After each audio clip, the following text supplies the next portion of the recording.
Yo, peace and blessings. You know, this video right here is probably going to anger a lot of people, especially a lot of my conscious pro-black people. But at the end of the day, it really doesn't matter because it's something that I need to say. It's something I've been saying for a while. I had a conversation last night, very heated conversation in regards to black on black crime and how it is non-existent. It should just be called crime, and how we continue to allow the media and white supremacy to perpetuate this vision that blacks are killing blacks and they're the only ones killing one another. Well, I don't look at it that way. Now, I will say that the media does perpetuate an idea or a notion that we're killing one another at a higher rate than anyone else to make it seem that we're just barbarians. If you making that point, I'll give you that. But to continue to use it as an excuse for why we continue to kill one another, I can't get down with that. And for those that continue to use it as an excuse, you're part of the problem, not the solution. If a black man kills another black man, that's a black man killing another black man. That is black on black crime, period. A white man kills another white man, that is a white man killing a white man. That is white on white crime. I could give two shits about if Bartholomew killed Edgar.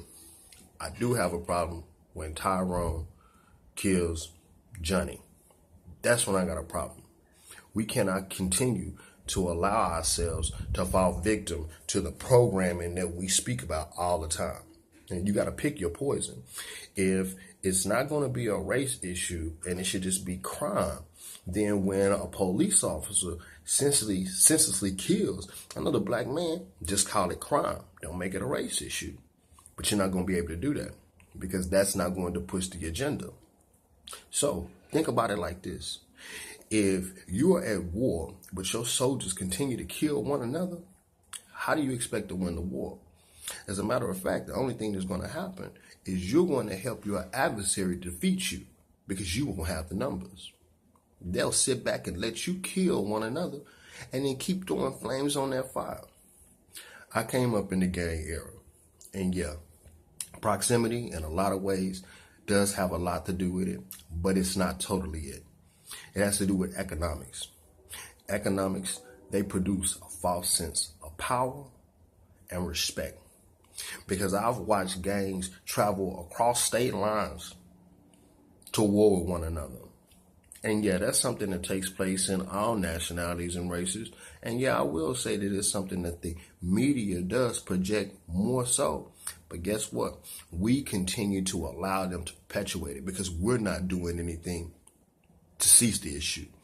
Rather than continue to argue and cry and scream about, oh, this is what the media is doing, start getting in your community and speaking to the youth. I speak to the youth on a day-to-day basis, letting them know, hey, you know what, the life that you live in right now, I lived that life. Hey, it didn't profit or benefit me.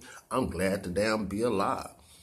And knowing that I am alive, I'm not going to waste that time, that effort and energy. No, I can't go back and change the past. That I cannot do. And the things that I learned and I was taught, you know, they shaped me into the man I am today. No, I'm not pushing the white man's agenda.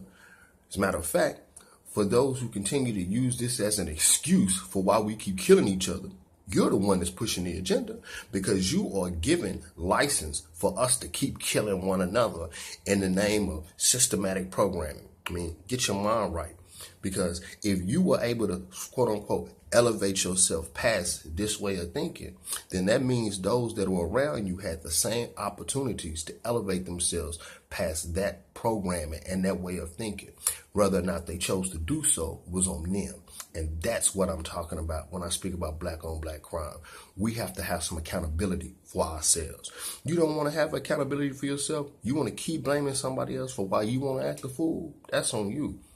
That is on you. I've seen too many times throughout history where we have band together in poor substandard conditions and we were able to push and make ourselves better. What ends up happening? The 1% of power then turns around and says, well, we're going to give them what they're asking for. Rather than us taking what we are asking for, using it to better ourselves, we then become complacent. How can I put this? We always talk about segregation was the downfall. Segregation was never the downfall. Because prior to segregation, we were backbiting and killing one another. Prior to that, we were backbiting and killing one another. I had to say it twice to make sure you understand that. It is the mind state that we continue to use. And it's only so long that an educated people can use excuses for their own actions. Now, as outside stimulus, there continues to be problems.